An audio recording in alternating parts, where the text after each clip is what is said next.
What's going on, guys? Welcome to the Comics League. I'm Jared, and to all my new subscribers, welcome. This is the channel where we talk about all things Marvel, DC, Zack Snyder's Justice League, Halo, Star Wars, and basically any really awesome pop cultural icon. So, the reason I want to make this video is there's been some turmoil with the DC movies, and so it's something that I took very clear note of, because as many of you may know, I am a fan of Zack Snyder, particularly Zack Snyder's Justice League. It's my favorite DC movie of all time. It's my favorite movie of all time. Let's just put it that way.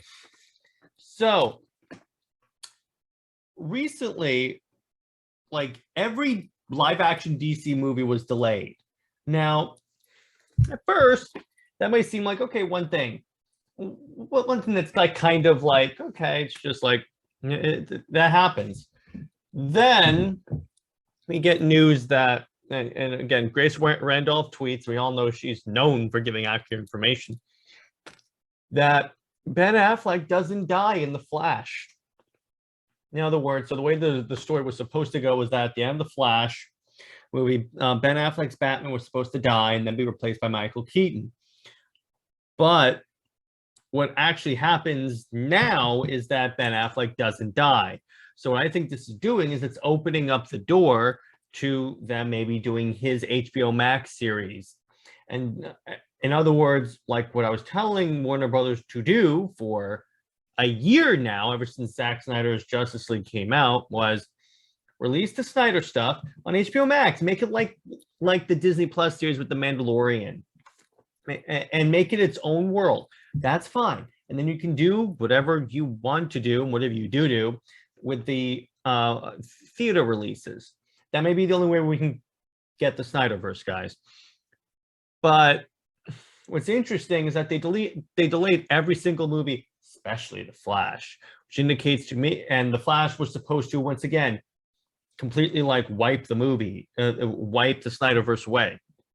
What this indicates to me is that also take into account that the Warner merger, and I know I talk about the Warner merger a lot, but it's really key for us Snyder fans. The Warner merger is happening, and it's going to be done by like mid-April, I believe. So we're about a month or so out. What's interesting about this merger, and what's interesting about this is that, yes, it's been like more or less like discussed by many commentators that the delays are due to the Warner merger. They're delaying Warner Media is delaying the movies, I guess, so Discovery, you can't like come in and cancel them or something like that.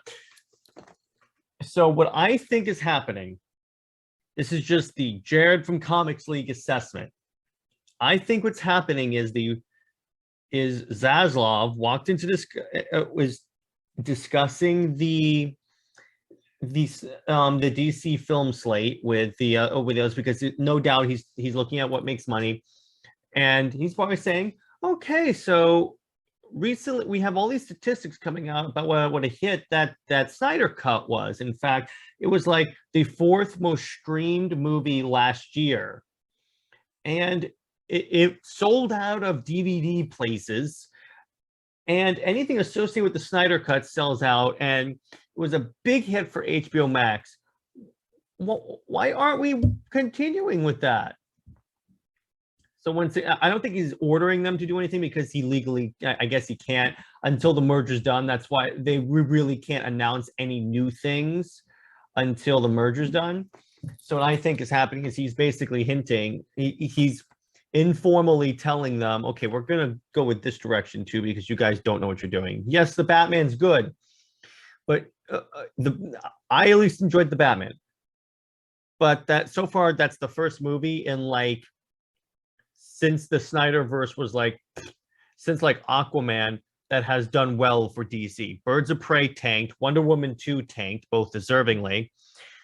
So what this is indicating to me is that Zaslav and the Snyder Cut came out and skyrocketed.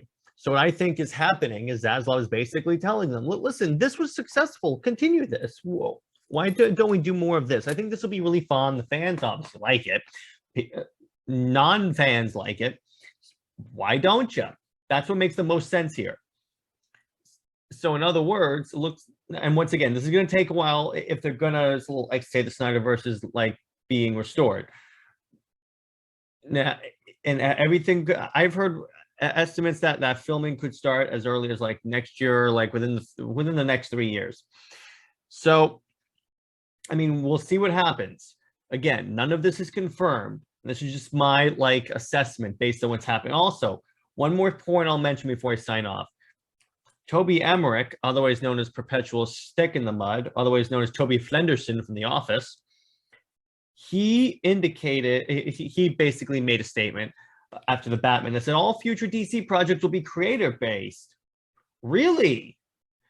So it's funny how Snyder Cut is successful, you don't do anything. In fact, you don't even help him market the movie.